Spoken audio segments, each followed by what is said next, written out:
नमस्कार, आदाब। Hindustan TV 9 news में आप सबका स्वागत है।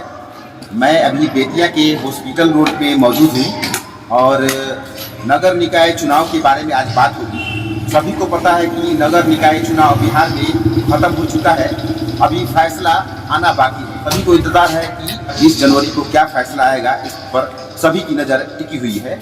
जीतने वाले प्रत्याशियों में खौफ का माहौल देखा गया है और हारने वाले प्रत्याशियों में खुशी का माहौल देखा गया है। आज इसी पर हम चर्चा करेंगे पूर्व पार्षद दीपेश सिंह से। देखिए, सबसे पहले तो मैं आपके चैनल के माध्यम से जो लोग भी देखेंगे सबों को मैं नमन करता हूँ। आपके चैनल को बहुत बहुत बधाई देता हूँ, धन्यवाद देता हूँ आपको जो आप मुझसे ये सवाल पूछे। देखिए, 20 जनवरी का जो मामला है वो सुप्रीम कोर्ट ने ऑलरेडी पहले ही कह चुका है कि this is not dedicated commission, यानी कि मैं इस कमीशन को मानता ही नहीं। जब इस कमीशन को नहीं मानता हूँ तो इसकी रिपोर्ट को चुनाव कर सकता। अब रही सवाल कि 20 तारीख को उसका जजमेंट क्या आता है क्या नहीं आता है। 20 तारीख को मतलब जैसा कि देखा जा रहा है और लोगों से भी सुनने में जैसा आ रहा है, हाई कोर्ट के वकीलों से भी पूछने पर या सुप्रीम कोर्ट के वकीलों से भी पूछने पर उन लोगों ने अपनी अंदेशा जताई है कि 99% की उम्मीद है कि चुनाव रद्द हो जाएगा।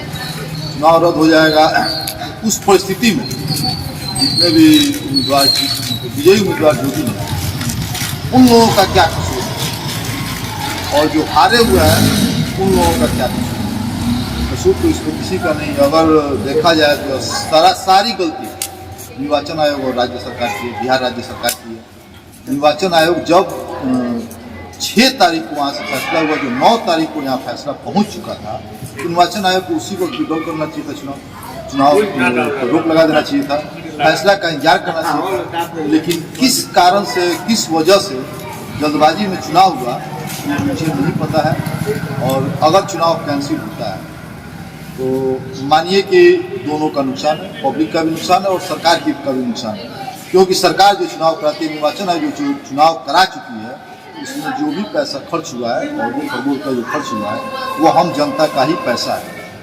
और पुनः अगर चुनाव होता है फिर जो पैसा खर्च होगा वो हम जनता का ही पैसा खर्च होगा, यानी कि हर हाल में जनता को नुकसान। जैसे कि मध्य प्रदेश में और महाराष्ट्र में चुनाव को स्थगित कर दिया गया, क्या ऐसा ही होना चाहिए या होगा?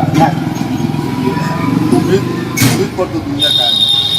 उम्मीद जताई जा रही है कि चुनाव रद्द होगा, 99% चुनाव रद्द होने की संभावना है।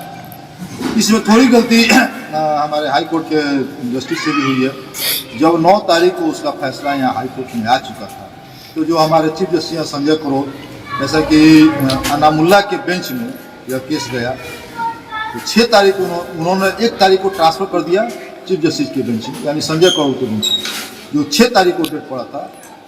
6 तारीख को कोई फैसला नहीं आया और अभी तक उसमें कोई फैसला नहीं आया है। थोड़ी सी गलती संजय करोल की भी, उनको इस पर कोई ना कोई फैसला कर देना चाहिए था, तत्काल रोक लगा देना चाहिए था, यह कहते हुए कि अभी फैसला बाकी है, जो फैसला होगा वो हम सबको मंजूर होगा, इसलिए अभी तत्काल चुनाव को स्थगित किया जाता है। लेकिन उन्होंने ऐसा नहीं किया। सुनने में आ रहा है कि उनका ट्रांसफ़र हो गया इसलिए नहीं किया, पता नहीं क्या कारण है, क्यों नहीं कर सके। सरकार के दबाव में नहीं किया या निर्वाचन आयोग के दबाव में नहीं किया या उनकी अपनी इच्छा नहीं थी। अब जो भी हो वो वही जान सकते हैं। अच्छा दीपेश जी, क्या फैसला आना चाहिए? देखिए, नियमतः तो फैसला चुनाव रद्द करने का फैसला आना चाहिए, लेकिन चुनाव रद्द होने से सबको घाटा है।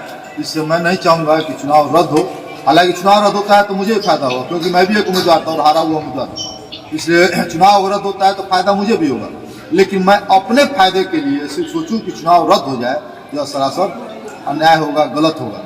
इसलिए मैं तो यही चाहूँगा कि चुनाव रद्द ना हो, जो चुनाव हो चुका है वो उसको बरकरार रखते हुए आगामी चुनाव में जो 3 लेयर की प्रक्रिया है उसको पूरी करके ही सरकार चुनाव करे। बहुत बहुत धन्यवाद दीपेश जी। चनपटिया मंडल उपाध्यक्ष है हम, मेरा नाम अभिषेक कुमार हुआ। देखिए, सबसे पहले कहना है कि देखिए, हम लोग प्रशासनिक से अलग नहीं है। कोर्ट का जो भी आदेश आएगा उस आदेश का हम लोग पालन करेंगे। कोर्ट का आदेश ही सब कुछ है, कोर्ट के अलावा हम लोग नहीं है। कोर्ट जो आदेश देगा वो हमारे लिए मान्य होगा। बिहार में चुनाव संपन्न हुआ है और फैसला अभी 20 तारीख को बाकी है। अंदर से तो ठीक है, डर है, और ये कोर्ट का आदेश, देखिए कोर्ट का आदेश आएगा, कोर्ट का आदेश ही मान्य होगा। जो कोर्ट आदेश देगा वो मान्य होगा। कोई प्रत्याशी को डरने और भयभीत रहने से कोई प्रॉब्लम नहीं है। जो कोर्ट आदेश देगा वो सबको मान्य रहेगा। कहना यही चाहेंगे कि ये इससे पहले सुप्रीम कोर्ट ही ऑर्डर किया था कि जो ये इलेक्शन रोका गया है, फिर इलेक्शन जब होगा, अगर चुनाव आयोग कराना चाहता है तो करा सकता है। ये सुप्रीम कोर्ट का ऑर्डर था। आप बेतिया के ही निवासी हैं? जी, मैं बेतिया कालीबाग वार्ड नंबर 10 का निवासी हूँ। लेकिन अभी हमको नहीं लगता है कि मतलब दोबारा चुनाव होना चाहिए, क्योंकि एक बार जब हो गया, क्योंकि सब कोई का है, लेकिन अभी कुछ हम कह नहीं सकते हैं। बाकी देखिए, यानी सुप्रीम कोर्ट का जो आदेश आएगा उसके साथ में है आप, यानी कि समर्थन करते हैं? उसका समर्थन करते हैं, क्योंकि कोर्ट सुप्रीम कोर्ट जो हमारा है भैया।